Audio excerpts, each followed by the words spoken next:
Good morning, church, and before we continue worshiping together, I have a couple announcements I'd like to draw your attention to this morning. The first one being that next week, the third Sunday, we'll be having a fellowship meal up in the fellowship hall. Anyone is welcome to come and fellowship together. You can bring a side or a dish to share, and we hope to see you there. The second one being drawing your attention to the fact that we have another position open at the church for our part-time treasurer that'll be open for the next week. There's information and applications in the back at the Welcome Center. Please reach out to Ryan Manival if you have any questions. And the other one is about asking for more volunteers to fill a couple more roles in the church ministries. The first one being in the children's church, they're looking for 2 to 4 volunteers that are able to teach the K-3 class once a month. So if you're interested in that or have any other questions, please reach out to any of the children's directors. And then also, I'd like to bring your attention to the youth ministry and the need that we have there for a couple more leaders.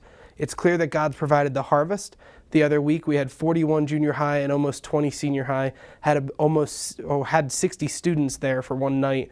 So it's clear that God's brought them in, and I'm asking for Him to now provide a couple more people that have the heart and the capacity to come alongside these students and love on them in the youth ministry. So if you feel that you may be interested in that, please reach out to me in the coming weeks. Now also, I'd like to pass it off to a few others who have a couple other video announcements for you this morning, so listen in. Hey gang, just here to remind you we're less than a week away from our annual Wild Game Dinner coming up this Saturday at 6 o'clock. And for those of you who have seen the previous video, or maybe somebody new has not seen it yet, our guest speaker is Corey Galvis, and he's very excited about coming. I just spoke with him last week. And just want to remind you that if you know anybody who's an avid outdoorsman and would really like to hear the story of this buck, because he's bringing this deer and telling the story, reach out and grab them last people that maybe really would enjoy this. Also, there will be tickets in the church office this week for anybody who's last minute decider or can't get a hold of one of us. They'll be in the church office if you want to stop by and see Bonnie or whoever's present. And one other thing I'd like to mention, if anybody is interested in donating monetary or a door prize for the Wild Game Dinner, it'd be greatly appreciated. Just reach out to myself, Brian, or Kevin, or Matt Furster. So again, 6 o'clock this Saturday. Looking forward to seeing you. There are some tickets left, but we are moving them, and there is a limited space. So see you Saturday. Thanks. Good morning, everyone. We're excited to be getting closer to the time of our couples retreat at Penn Valley with speakers from Family Life, Kirby and Bernadette Addison. They will be teaching on the material called Vertical Marriage. Payments of $177, which includes food, lodging, and speakers, should be made either online or by check, made out to RLMC and placed in the offering plate or office lockbox by Thursday, March 2nd.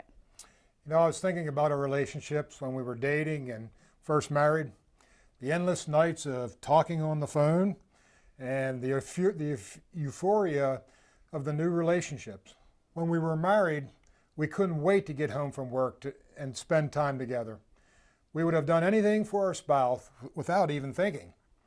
I would have laid down across a mud puddle so she could walk across my back and not get her feet dirty.